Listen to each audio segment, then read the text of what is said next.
India's finance minister has clarified that the sweeping GST rate cuts announced have no link to the 50% tariffs imposed by Donald Trump on Indian goods.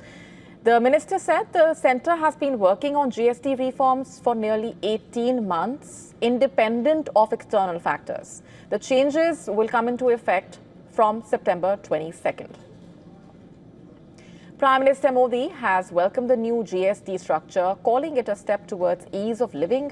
He said the reforms will directly benefit farmers, women, youth, MSMEs, the middle class. In fact, rates on daily use items like hair oil, soaps, bicycles have been cut to 5%. Essential items like individual insurance, life-saving drugs will not attract any GST at all. Meanwhile, the opposition states fear this could further erode their already strained revenues. The Chief Minister of Jammu and Kashmir, for example, warning of reduced fiscal earnings adding to the crisis after its public revenues collapsed in the aftermath of the Pahalgam terror attack. With the end of compensation, states like Kerala arguing that further cuts and slabs will deepen their fiscal challenges.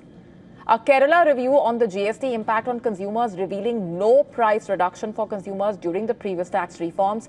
With the new round of proposed reforms, opposition questioning whether the exercise will truly ease the burden on the public or primarily benefit producers, while states lose out on revenues.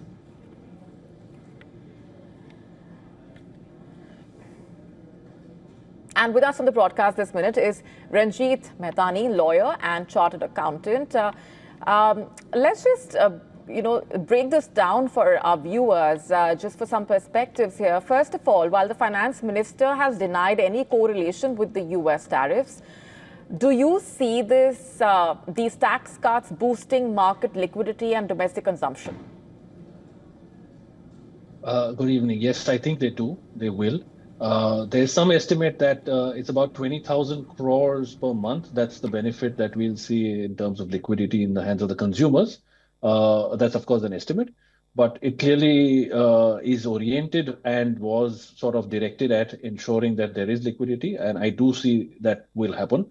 There's quite a few, rate cuts that you've been, in fact, describing for the last, several minutes that will impact the household, the common man. And what that really means is greater liquidity. Right. Do you think the new rate cuts will offset tariff-related losses? I think, Molly, let's understand this. The finance minister has also clarified, as the chairperson of the GST Council has also clarified last evening, that the tariff is not what has driven this entire exercise. Let me just give you the data point over here.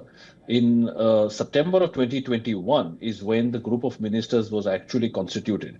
This was after the 45th council meeting in Lucknow that we formally set up the group of ministers. And what were they mandated to do?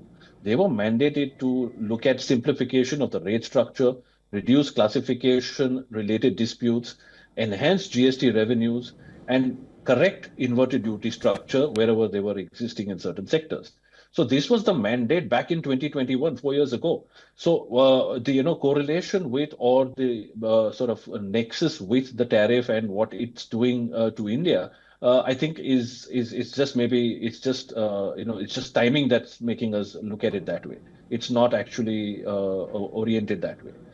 Having said that, as the tariffs sort of have now kicked in and are applied, there will be some amount of a gap or some amount of impact that the Indian businesses will face, the exporter community will face.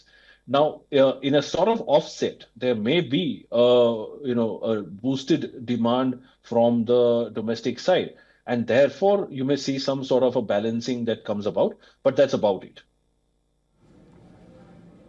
Right.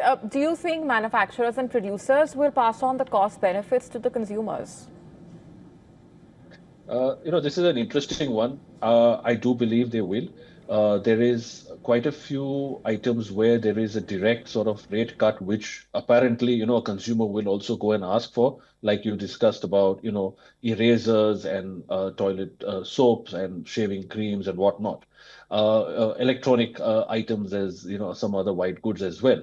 So these are ones where the consumer is now well aware that there has been a rate cut, and naturally they will sort of, step up and ask for the rate benefit.